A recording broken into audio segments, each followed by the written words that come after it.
അയൽ രാജ്യമായ നേപ്പാളിൽ ജൻസി പ്രക്ഷോഭം സൃഷ്ടിച്ച രാഷ്ട്രീയ കോളിളക്കവും ഭരണ അട്ടിമറിയുമെല്ലാം ഇന്ത്യയിലും ഇപ്പോൾ ചൂടുള്ള ചർച്ചയാണ്.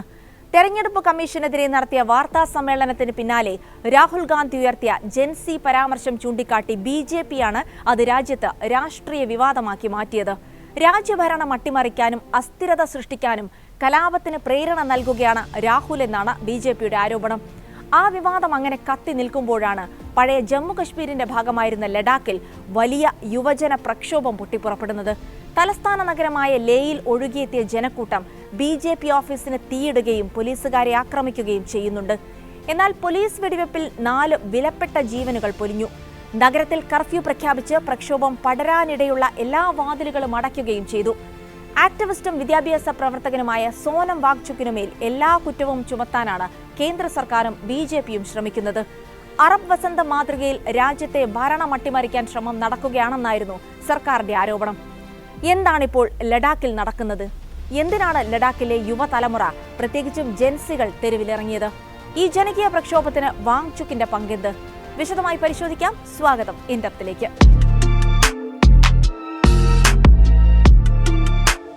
2019 ഓഗസ്റ്റ് 5-ന് ഭരണഘടനയിലെ ആർട്ടിക്കിൾ 370 റദ്ദാക്കി. ജമ്മുകശ്മീരിന്റെ പ്രത്യേക പദവി റദ്ദാക്കിയ കേന്ദ്ര സർക്കാർ നടപടിയായിരുന്നു എല്ലാത്തിനും തുടക്കം. ജമ്മുകശ്മീരിനെയും ലഡാക്കിനെയും 2ആയി വിഭജിച്ചു. അത് രണ്ടിനെയും കേന്ദ്രഭരണ പ്രദേശമാക്കുകയും ചെയ്തു. നടപടി തുടക്കത്തിൽ സ്വാഗതം ചെയ്തവരാണ് ലേയിലെ ബുദ്ധമത വിശ്വാസികൾ. ജമ്മുകശ്മീർ സംസ്ഥാനത്തിന്റെ ഭാഗമായിരിക്കെ ലഡാക്കിനോട് ഭരണകൂടം കടുത്ത അവഗണനയാണ് തുടരുന്നതെന്ന അമർഷം അവർക്കിടയിലുണ്ടായിരുന്നു. കേന്ദ്രഭരണ പ്രദേശമാകുന്നതോടെ ആ പരാതികൾക്കും പ്രശ്നങ്ങൾക്കും പരിഹാരമാകുമെന്നായിരുന്നു അവർ പ്രതീക്ഷിച്ചത്. ലഡാക്കിൽ ഉൾപ്പെടെയുള്ള ജനതയുടെ ആഗ്രഹാഭിലാഷങ്ങളുടെ പൂർത്തീകരണം കൂടിയാണിതെന്ന് അന്ന് പ്രധാനമന്ത്രി നരേന്ദ്രമോദിയും അമിത്ഷായും ബിജെപി നേതാക്കളുമെല്ലാം അവകാശപ്പെടുകയും ചെയ്തു. എന്നാൽ സംഭവിച്ചത് നേരെ തിരിച്ചായിരുന്നുവെന്നാണ് ഇപ്പോൾ പരാതി ഉയരുന്നത്. ലഡാക്കിന് സ്വന്തമായൊരു നിയമസഭയും സ്വയംഭരണവും എല്ലാം ഉണ്ടാകുമെന്ന ജനങ്ങളുടെ പ്രതീക്ഷ തെറ്റി. ലെജിസ്ലേച്ചർ ലഭിച്ചത് ജമ്മു കശ്മീരിന് മാത്രമായിരുന്നു. നിയമസഭയ്ക്ക് പകരം ലഡാക്കിന് ലഭിച്ചത് ലഫ്റ്റനന്റ് ഗവർണർക്ക് കീഴിലുള്ള ഉദ്യോഗസ്ഥ ഭരണവും.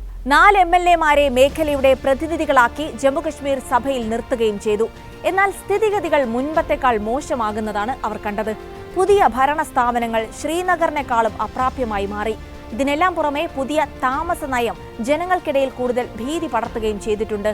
പുറത്തുനിന്നുള്ളവർക്കും പ്രദേശത്ത് താമസ സർട്ടിഫിക്കറ്റ് നൽകുന്നത് പ്രദേശത്തിന്റെ ഭൂമിശാസ്ത്രത്തെയും ജനസംഖ്യാശാസ്ത്രത്തെയും സാംസ്കാരിക സ്വത്വത്തെയും തൊഴിലിനെ വരെ ബാധിക്കുമെന്നും അവർ ഭയന്നു.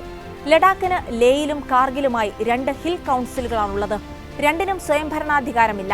പാർക്കിംഗ് ഫീ പോലെയുള്ള നികുതി പിരിക്കൽ, സർക്കാർ ഭൂമി കൈകാര്യം ചെയ്യൽ എന്നിവയ്ക്കപ്പുറം വലിയ അധികാരം ഈ സമിതിക്കില്ല. അങ്ങനെയാണ് സ്വയംഭരണാധികാരം നൽകുന്ന ഭരണഘടനയുടെ 244 വകുപ്പിനു കീഴിലുള്ള 6th ഷെഡ്യൂൾ അഥവാ 6ാം അനുച്ഛേദം നടപ്പാക്കണമെന്ന ആവശ്യം ലഡാക്കിൽ ഉയരുന്നത്. സ്വയംഭരണ ജില്ലാ കൗൺസിലുകൾ പോലെ പ്രദേശത്തിന് ഭരണ നിയമനിർമ്മാണ നീതിന്യായ അധികാരങ്ങൾ നൽകുന്നതിനാണ് ഈ അനുച്ഛേദം. വടക്ക് കിഴക്കൻ സംസ്ഥാനങ്ങളായ അസമിലും മേഘാലയയിലും മിസോറമിലും ത്രിപുരയിലുമെല്ലാം സമാനമായ കൗൺസിലുകളുണ്ട്. ഇത്തരം ആവശ്യങ്ങൾ ഉയർത്തിയാണ് അപെക്സ് ബോഡി, ലേ, ABL Kargil democratic alliance, KDA ഉൾപ്പെടെയുള്ള കൂട്ടായ്മകൾ രൂപം കൊള്ളുന്നത്.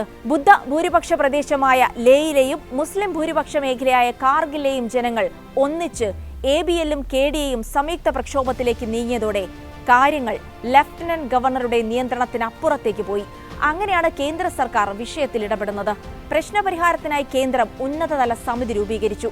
അമിത്ഷാ മുതലുള്ള നേതാക്കളുമായി സമരക്കാർ നിരന്തര ചർച്ചകൾ നടത്തി. സംസ്ഥാന പദവി തന്നെ വേണമെന്നായിരുന്നു സംയുക്ത സമരസമിതിയുടെ ആവശ്യം. 6ാം അനുച്ഛേദം പ്രകാരമുള്ള ഭരണഘടനാ പരിരക്ഷകൾ ഉറപ്പാക്കണം. പ്രദേശത്തിന്റെ ഗോത്രസ്വത്വവും ഭൂമിശാസ്ത്രവും സംരക്ഷിക്കാൻ ആവശ്യമായ സ്വയംഭരണം നൽകണം തുടങ്ങിയ ആവശ്യങ്ങളാണ് അവർ ഉയർത്തിയത്. ഇതിനിടയിലാണ് സോനം വാങ്ചുക്കിന്റെ നേതൃത്വത്തിൽ സെപ്റ്റംബർ 10 മുതൽ നിരാഹാര സമരം പ്രഖ്യാപിക്കുന്നത്. സമരം ദിവസങ്ങൾ പിന്നിട്ടിട്ടും നിരാഹാരം ഇരിക്കുന്നവരുടെ ആരോഗ്യം വഷളായി ആശുപത്രിയിൽ പ്രവേശിപ്പിച്ചിട്ടും കേന്ദ്രം വിലവെച്ചില്ല.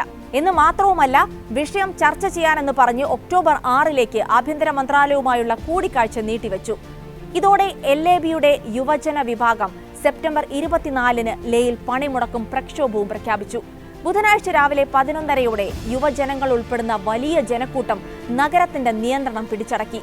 ലേയിലെ BJP ആസ്ഥാനത്തിനും തെരഞ്ഞെടുപ്പ് കമ്മീഷണറുടെ ഓഫീസിനും പോലീസ് സ്റ്റേഷനും വാഹനങ്ങൾക്കുമെല്ലാം തീയിട്ടു. പ്രക്ഷോഭം ആളിക്കത്തിയതോടെ കൂടുതൽ CRPF സേനയെ നഗരത്തിൽ വിന്യസിച്ചു. സമരക്കാരെ അടക്കി നിർത്താനായി സൈന്യം വെടിവെച്ചു.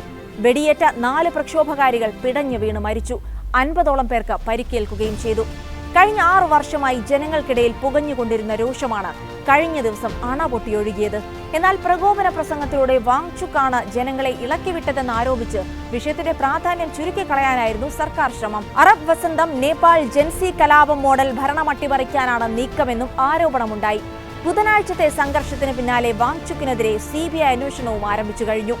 വിദേശ സംഭാവനാ ചട്ടം ലംഘിച്ചെന്ന് ആരോപിച്ചാണ് നടപടി.